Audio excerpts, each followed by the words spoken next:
I'm Edwin Ellis. I'm one of the co-authors of the Strategic Instruction Model, or better known as SIM, that was developed at the University of Kansas Center for Research on Learning.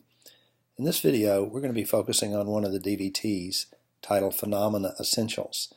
This is part of a software program I developed called Differentiated Visual Tools for Science, designed for addressing the next generation science standards, as well as specific Common Core standards for English language arts as applied to science and technical subjects.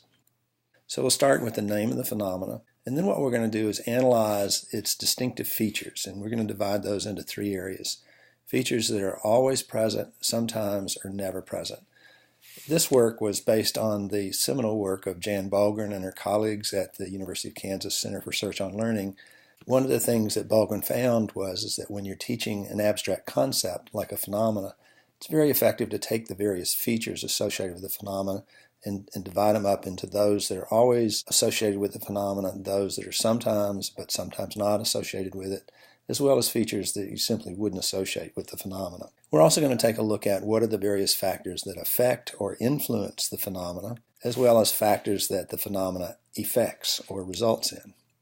We'll also identify what are some key relationships between the phenomena and other key ideas. So for an example, the phenomena is connected to this idea and because, as well as some other idea and because. What I'm going to share with you next is an example of how Houston Blackwood, a science teacher, used this when teaching a lesson on the laws of thermodynamics. First, when addressing those laws, he addressed what you always have. For an example, energy and matter are always entering and leaving organism systems in chemical reactions, and heat energy is lost in every reaction. That always happens. Sometimes you have molecules and compounds are rearranged to drive reactions. And sometimes energy is either stored or released in most reactions, but not all. Energy and matter are never created or destroyed in any reaction. In terms of factors that affect or influence the phenomena, the level of organization in an organism or system drives the energy or heat transfer. Highly organized systems will spontaneously fall apart without a constant input of more energy. Things the phenomena affects or results in. Well, the laws of thermodynamics result in a gradual but consistent breakdown of matter into its simplest form, and without those laws, organisms will have no need to create or consume energy compounds. Some relationships, the phenomenon is connected to photosynthesis, and it's also connected to cell respiration. With photosynthesis, the connection is because sunlight is captured and converted into chemical energy compounds, and energy is stored at each step of the photosynthesis to build organic compounds. The connection to cell respiration is because organic compounds are broken down and releasing energy at every step. This process eventually recycles the components assembled in photosynthesis. The Phenomena Essentials DVT can be used in several ways. So for an example, before a lesson, you could use it to activate students' background knowledge or to review prior instruction. During a lesson, you could use this when you're provided guided note-taking or co-constructing notes with students as you're exploring information about a lesson. You can also use the DVT to structure close reading activities. Thus, this DVT is particularly effective when you're addressing some of the reading science standards associated with the Common Core. In terms of ways to use it at the end of a lesson or afterwards, you can use the DVT to anchor or review key ideas. One of my favorite things is rotated visuals.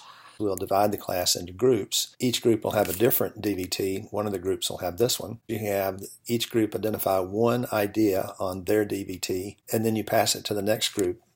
That group has to read what the previous group noted, think of something different and add it to it, and then pass that one on to the next group, and so forth. It's a great way to review because each time the group gets a DVT that's been passed from a previous group, they have to look at everything everybody else has previously listed on it and come up with something different to note. You can also use the completed DVT at the end of a lesson by having students use the ideas that are noted on it to practice verbally explaining the ideas to each other. We find that their depth and breadth of understanding of the idea significantly increases when they do that. After they practice verbally explaining the idea, then it's a good idea to have them practice writing about the phenomena as well. Thus, this DVT also supports instruction in some of the key writing strategies associated with the Common Core. Once you've completed the DVT using, say, a PowerPoint slide, you can email students copies of the completed DVT so they can use it to study for tests. What makes these interactive is that they're digital files, so you can use a keyboard keyboard to type on them and then save the files to folders. The Science DBT software can be purchased from our website, MakeSenseStrategies.com. For information about multi-user licenses or bulk purchases of the program, send us an email at visualtools@MakeSenseStrategies.com.